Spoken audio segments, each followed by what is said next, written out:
Serial सरू में आ गया है अब वो मोड़ जिसका इंतजार हर दर्शक बड़ी बेसब्री से कर रहा था।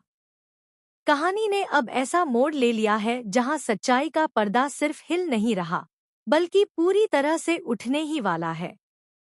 जी हाँ, अब अनिका के रचे गए उस मकड़जाल में खुद अनिका ही फंस चुकी है और इस खेल के मास्टरमाइंड बन चुके हैं वेद और सरू। कहानी की शुरुआत होती है तारा की उस मुस्कान से जो पहली बार किसी के लिए इतनी सच्ची और आत्मीय लगी, और वो थी सरू। तारा जो हमेशा कठोर नजर आती थी, पहली बार अपने बेटे वेद और सरू को साथ देखकर उसके चेहरे पर एक माँ वाली नरमी आ गई। और उसी पल तारा ने एक बड़ा फैसला लिया, सरू को स्वीकार कर लिया अपने बेटे की जीवन साथी के रूप में। आशीर्वाद देकर उसने साफ कर दिया कि अब वेद की जिंदगी में कोई और नहीं, सिर्फ और सिर्फ सरू है। लेकिन कहानी यहाँ खत्म नहीं होती, बल्कि यहीं से असली ड्रामा शुरू होता है। अनिका जो खुद को वेद की होने वाली पत्नी मान बैठी थी, अब खुद ही अपने ही बिछाए जाल में फंसने वाली थी। वेद और सरू को मिल चुकी होती है वो अहम जानकारी, वो असली पेन ड्राइव जिसमें रचना की मौत से जुड़ा हर राज छिपा हुआ था। वे जानते हैं कि अनिका ने असली पेन ड्राइव को छिपाकर एक नकली पेन ड्राइव सबूत के तौर पर रखा है। लेकिन अब असली पेन ड्राइव का राज फाश करने का समय आ गया है। सरू को पता चलता है कि वह पेन ड्राइव एक खास लॉकर में है, लेकिन वह लॉकर सिर्फ अनिका के फिंगरप्रिंट से ही खुल सकता है। अब मुश्किल यह है कि वे उसे बिना शक के कैसे खोलें। इसी बीच आ जाती है वेद और अनिका की सगाई की रस्म, और ठीक उसी वक्त सरू को मिलता है एक और सुराग।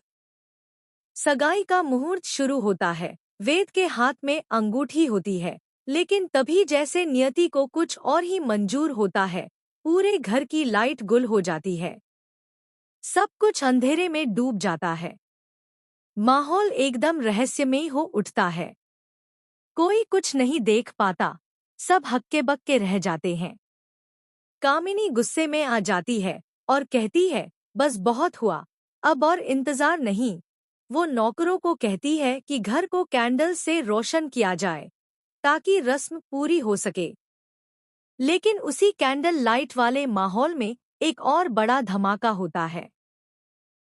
सरू को अचानक चक्कर आता है और वह जमीन पर गिर जाती है। इसी दौरान घर में फैल जाती है आग। सब तरफ अफरातफरी मच जाती है। लोग चीखने चिल्लाने लगते हैं। धुआं, डर और चीखें पूरे घर में फैल जाती हैं।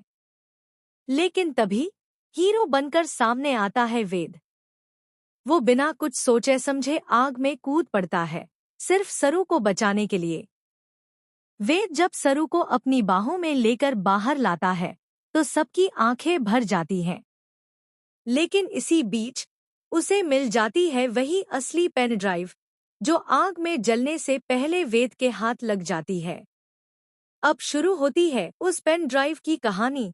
पेन ड्राइव को जैसे ही टीवी में प्लग किया जाता है तो सभी की सांसें थम जाती हैं। उस वीडियो में रचना की आखिरी बातें कैद होती हैं। कैसे अनिका ने उसे धोखे में रखकर उसकी जिंदगी बर्बाद की। पूरा परिवार स्तब्ध रह जाता है। अनिका का असली चेहरा सामने आ चुका होता है।